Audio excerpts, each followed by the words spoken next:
Grandpa Ken, that's me, reads old books. The Tale of Benjamin Bunny by Beatrix Potter. Recording by Gaffer Patz.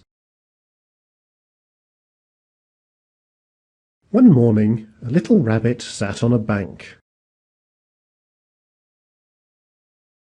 pricked his ears, and listened to the trit-trot of a pony. A gig was coming along the road. It was driven by Mr. McGregor, and beside him sat Mrs. McGregor in her best bonnet. As soon as they had passed, little Benjamin Bunny slid down into the road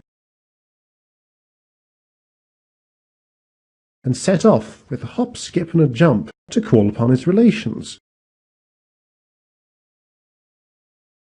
who lived in the wood at the back of Mr. McGregor's garden. That wood was full of rabbit holes, and in the neatest, sandiest hole of all lived Benjamin's aunt and his cousins, Flopsy, Mopsy, Cottontail, and Peter. Old Mrs. Rabbit was a widow. She earned her living by knitting rabbit wool mittens and muffetees. I once bought a pair at a bazaar. She also sold herbs and rosemary tea and rabbit tobacco, which is what we call lavender. Little Benjamin did not very much want to see his aunt. He came round the back of the fir tree and nearly tumbled upon the top of his cousin Peter. Peter was sitting by himself. He looked poorly and was dressed in a red cotton pocket handkerchief. "Peter," said little Benjamin in a whisper, "who has got your clothes?" Peter replied, "The Scarecrow in Mr. McGregor's garden,"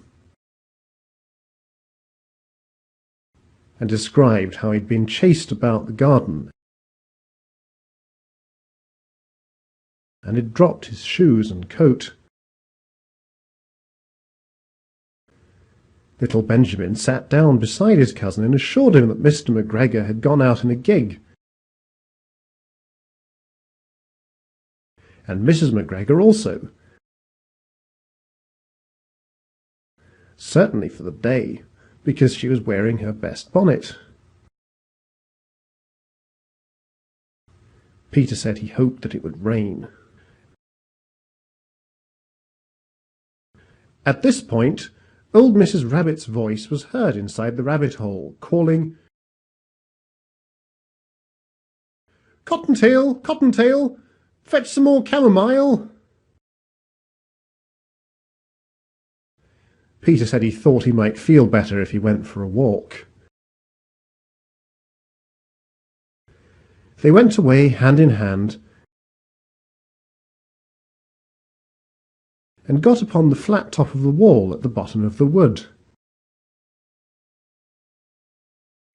From here they looked down into Mr. McGregor's garden. Peter's coat and shoes were plainly to be seen upon the Scarecrow, topped with an old tam-o'-shanter of Mr. McGregor's. Little Benjamin said, "It spoils people's clothes to squeeze under a gate. The proper way to get in is to climb down a pear tree."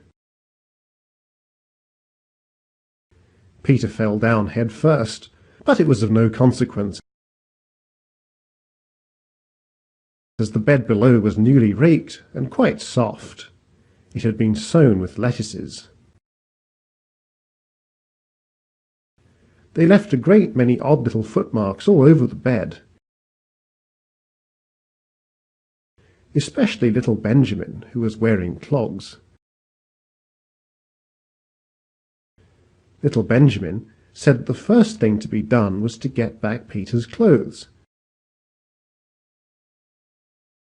in order that they might be able to use the pocket handkerchief.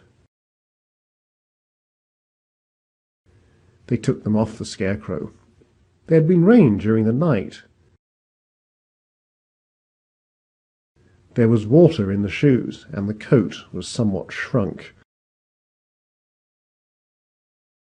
Benjamin tried on the tam-o'-shanter, but it was too big for him.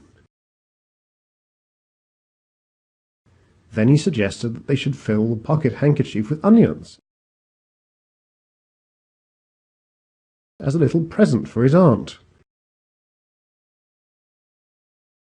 Peter did not seem to be enjoying himself. He kept hearing noises.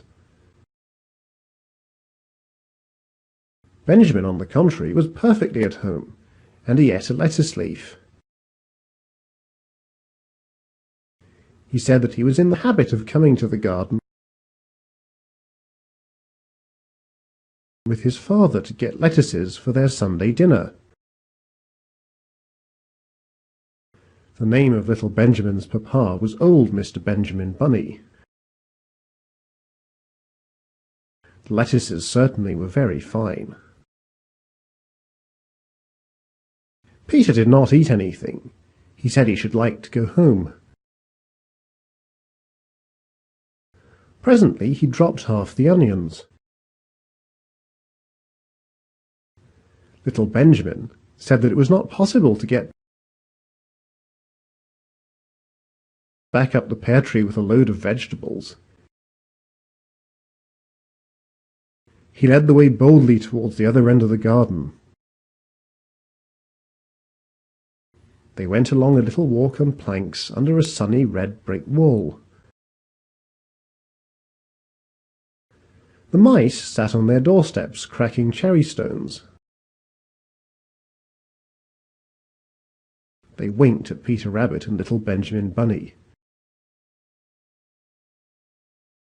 Presently, Peter let the pocket handkerchief go again. They got amongst flower pots and frames and tubs. Peter heard noises worse than ever. His eyes were as big as lollipops. He was a step or two in front of his cousin when he suddenly stopped. This is what those little rabbits saw around that corner. Little Benjamin took one look, and then, in half a minute less than no time, he hid himself and Peter and the onions underneath a large basket. The cat got up and stretched herself, and came and sniffed at the basket. Perhaps she liked the smell of onions. Anyway, she sat down upon the top of the basket. She sat there for 5 hours. I cannot draw you a picture of Peter and Benjamin underneath the basket, because it was quite dark, and because the smell of onions was fearful. It made Peter Rabbit and little Benjamin cry. The sun got round behind the wood, and it was quite late in the afternoon. But still the cat sat upon the basket. At length there was a pitter-patter, pitter-patter, and some bits of mortar fell from the wall above.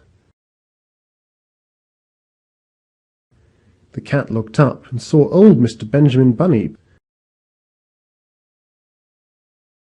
prancing along the top of the wall of the upper terrace. He was smoking a pipe of rabbit tobacco,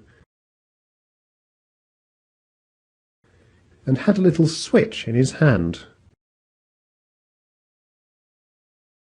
He was looking for his son. Old Mr. Bunny had no opinion whatever of cats. He took a tremendous jump off the top of the wall onto the top of the cat and cuffed it off the basket and kicked it into the greenhouse, scratching off a handful of fur. The cat was too much surprised to scratch back. When old Mr. Bunny had driven the cat into the greenhouse, he locked the door. Then he came back to the basket and took out his son Benjamin by the ears and whipped him with a little switch. Then he took out his nephew Peter. Then he took out the handkerchief of onions and marched out of the garden. When Mr. McGregor returned about half an hour later, he observed several things which perplexed him. It looked as though some person had been walking all over the garden in a pair of clogs. Only the footmarks were too ridiculously little. Also, he could not understand how the cat could have managed to shut herself up inside the greenhouse, locking the door upon the outside. When Peter got home, his mother forgave him, because she was so glad to see that he had found his shoes and coat. Cottontail and Peter folded up the pocket handkerchief, and old Mrs. Rabbit strung up the onions and hung them from the kitchen ceiling, with the bunches of herbs and the rabbit tobacco.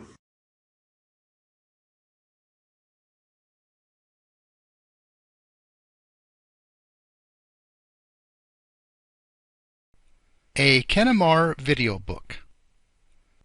Visit us at kennemar.com.